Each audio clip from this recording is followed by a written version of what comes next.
Hello, this is our Voice Stories channel. She said it while dessert was being served, like it was just another light-hearted family joke. I wish you were never born. The room filled with laughter. My mother chuckled. My father almost spilled his wine. Morgan smirked into her glass. Everyone laughed. Everyone except me.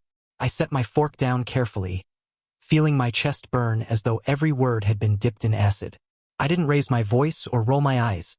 I simply smiled, the kind of smile you wear when something inside you quietly dies.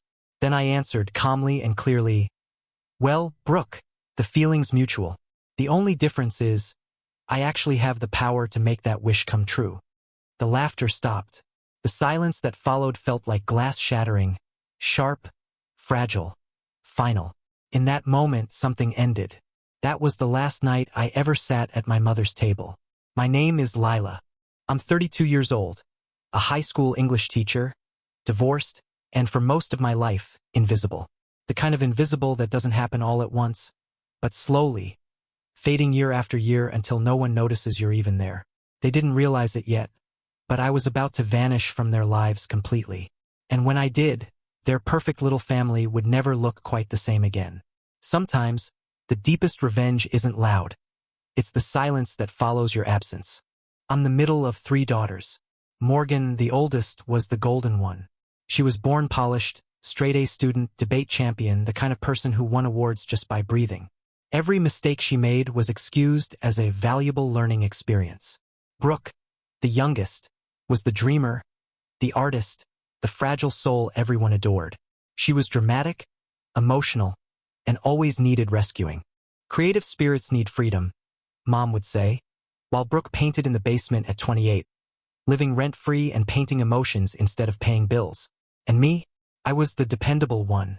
Lila, the middle child, the high school teacher who worked quietly, paid her rent on time, brought gifts on birthdays, and stayed out of trouble. Divorced, no kids, modest apartment, modest life. Not a failure in the real world, but in my family I didn't exist. At 10 years old, I won a district essay contest. I remember the glow of that moment, the first time I felt proud of something that was entirely mine. Mom skimmed the certificate, smiled vaguely, and turned to Morgan's science fair project. "At least this might help her get a scholarship," she said. At 12, I auditioned for choir and got the solo. Brooke's paintings were taped all over the fridge, while my music sheet was lost in a pile of junk mail. "You've got a nice hobby," Dad said when I told him, his voice absent, distracted, as if teaching myself to sing wasn't an achievement at all. Birthdays came and went. Morgan's cakes were custom-made with her favorite colors. Brooke's came with glittering decorations and handmade crowns. Mine were store-bought, with uneven frosting and misspelled names. I smiled in every photo anyway, because that's what invisible people do. Pretend they don't notice.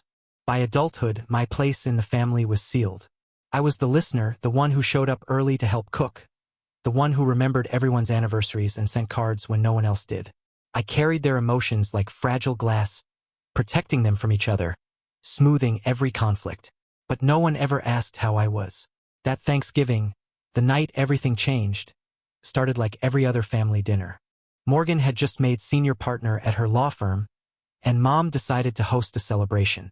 The good china was polished, the lasagna was in the oven, the cake cooling on the counter. Dad was already glowing with pride before we'd even sat down. Morgan dominated the conversation, bragging about courtroom wins, her new BMW, and the vacation home she and her husband Ethan were eyeing. Brooke, ever the performer, scrolled through photos of her latest abstract art. Everyone leaned in, nodding, praising her like she was a genius reincarnated. Then, politely, they turned to me. "And what about you, Lila?" I smiled and said that one of my students had just won a regional writing competition. I'd spent weeks helping that kid prepare his essays. It was one of the proudest moments of my year. "Oh, that's nice, honey," Mom said absently, already turning back to Morgan. "Jess, tell us about that big case you won." Her words stung, but I swallowed the bitterness and smiled through it. That's what I'd always done. Morgan's victories were celebrated like royal events. Brooke's experiments were treated like sacred art. And my accomplishments, quiet, consistent, meaningful, were treated like background noise. Dinner rolled on. Plates cleared. Wine glasses refilled.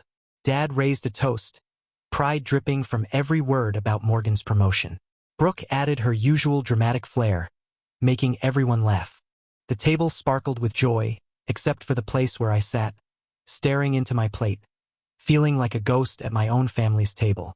When dessert arrived, the air was thick with sugar and tension. Mom's famous chocolate cake gleamed like an heirloom centerpiece. To everyone else, it was love. To me, it was a symbol of every forgotten birthday, every overlooked milestone, every time I was an afterthought. Then the stories began, stories they always told, the ones that made me the family punchline. Morgan and Brooke giggled as they recalled how they once convinced me I was adopted. Poor Lila, Mom chuckled. So gullible. Dad laughed until tears ran down his face. I forced a small smile, but something inside me was starting to fracture. They kept going. The ice cream truck lie. The time they told me my stuffed animals ran away. The cruel story about my face getting stuck if I made it ugly. Every laugh cut deeper. They thought it was harmless nostalgia. I heard decades of cruelty echoing in that room. I wasn't part of the laughter, I was the joke. I sat there quietly, chewing, heart pounding, a storm brewing beneath my stillness. That's when Brooke leaned closer, her voice syrupy and cruel, ready to deliver the final punchline. "I wish you were never born," she said with a smile. The table roared with laughter. And that's when I smiled back and replied, softly, clearly, "Well, Brooke, the feeling's mutual. The only difference is, I can make that wish come true." The laughter stopped cold. The silence cut through the room. That was the last time I ever sat at my mother's table. That night, when I got home, I sat in the dim light of my apartment replaying every word, every laugh, every look. Brooke's cruel wish wasn't a slip of the tongue. It was the truth my family had always believed but never said out loud. I had never been wanted. Not as a teacher, not as a daughter, not even as a person. And sitting there, surrounded by silence that suddenly felt too heavy, I finally understood. If I stayed in their orbit, I would die a quiet, invisible death.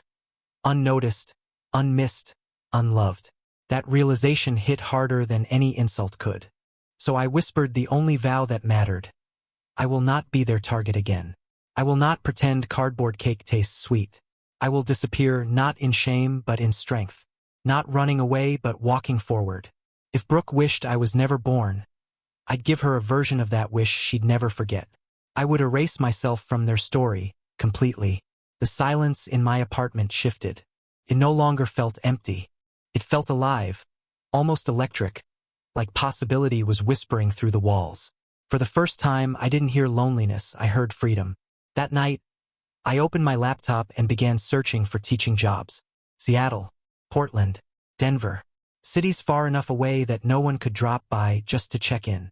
By sunrise, I had sent out 5 applications. My fingers shook as I pressed submit. But the feeling wasn't fear. It was power. Then I opened my phone. I deleted every voicemail, every message from my mother and sisters. I drafted an email to change my number. Each click was another thread cut loose, another chain unclasped. Every small act of separation was proof that I was capable of reclaiming my life. I looked around my small apartment. The second-hand couch, the mismatched dishes, the cracked coffee table I'd once been embarrassed by. But now everything looked different. It wasn't a symbol of failure anymore. It was mine. It was a beginning, not a holding cell. For the first time, the walls didn't feel like boundaries. They felt like wings. 3 weeks passed. The calls began to flood in. First Mom, then Morgan, even Brooke. My phone lit up constantly. "Lila, we're worried. Lila, don't be childish. Please, just call us back." Their voices filled my voicemail like ghosts. I listened to none of them all the way through. I deleted them one by one, my hands steady. Each deletion felt like a line drawn in the sand. For once, I wasn't the one begging for attention. They were. Then came the knocks. Soft at first, then louder. "Sweetheart, please open up." My mother's voice trembled from the hallway. I sat still, heart calm, breath even. The same woman who'd laughed when my sister said I shouldn't have been born was now crying for the daughter she had erased. But I was done playing that role. By the 6th week, I was gone. The movers came early in the morning. I watched from the window as they loaded the last box into the truck. The city stretched out in front of me, Gray skies over distant rooftops. Seattle waited somewhere beyond that horizon. When I arrived, the air felt new. The city smelled like rain and salt, like something washing me clean. My new school was small, the halls filled with chatter and possibility. Principal Carter shook my hand and called me a breath of fresh air. My students smiled when I spoke, asked questions, laughed at my jokes. It startled me, to be seen without comparison, to be valued simply for being myself. No one in my family knew where I'd gone. I changed my number, redirected my mail, scrubbed my social media. Their calls hit dead ends. Their letters returned unopened. Their worry turned to confusion. Their confusion turned to desperation. And finally, their desperation turned into silence. And that silence, the same silence that used to suffocate me, became my peace. Months passed, then a year. Through distant whispers from an old neighbor and a cousin's Facebook post, I learned things had shifted back home. Morgan and Brooke were fighting constantly. Mom was exhausted. Without me there to smooth things over, their unity fell apart. Their laughter, the same laughter that once drowned me out, now cracked under its own weight. Vindication didn't arrive in fireworks or revenge plots. It came quietly, in peace, in stillness, in mornings where I woke up without dread. I'd drink my tea by the window, watching sunlight hit my bookshelf, feeling my chest expand with something unfamiliar but good. Freedom. Then one day, the school secretary told me, "Your father called." He said, "She's our glue. Please tell her we miss her."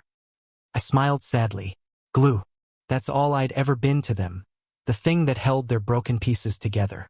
But glue gets used up, spread thin, unseen beneath the surface. I wasn't their glue anymore. I was stone now, whole, solid, self-made. Years rolled on. Silence stayed, but it no longer scared me. It became my sanctuary. I built a career that mattered. My students thrived, and my name appeared in newsletters for outstanding mentorship. I built friendships that filled the empty spaces I once tried to patch with family approval. Then came Lucas. I met him on a rainy night at a bookstore downtown. He asked what I was reading, teased me about the ending, and somehow our small talk turned into a long conversation over coffee. With him, I was never invisible. He listened, really listened, not just waiting for his turn to speak. He celebrated my small victories like they were world records. Our wedding was small and warm, surrounded by laughter that healed instead of hurt. His family welcomed me openly, without judgment or comparisons. Felt strange, being loved so simply. Sometimes I thought about my mother's letters, the ones that arrived years too late, filled with apologies that couldn't erase decades of silence. I didn't hate her anymore, but forgiveness didn't mean return. Forgiveness meant release, and I had no intention of reopening old wounds. When our daughter was born, I named her Arya, because she would never have to question whether she belonged. She would never doubt her worth or compete for love. Her life would start with abundance, not absence. Looking at her tiny face, I understood everything that had happened. Brooke's wish, that cruel sentence meant to wound me, had turned into the seed of my rebirth. They lost me, but I found myself. That was the truest victory of all. So if you've ever been dismissed, belittled, or made to feel like you don't matter, listen to me. You are not invisible. You are not disposable. You are not the background to someone else's story. You are the author of your own. Sometimes walking away isn't weakness. Sometimes it's the loudest, strongest answer you'll ever give. And in my silence, they finally heard me. Goodbye.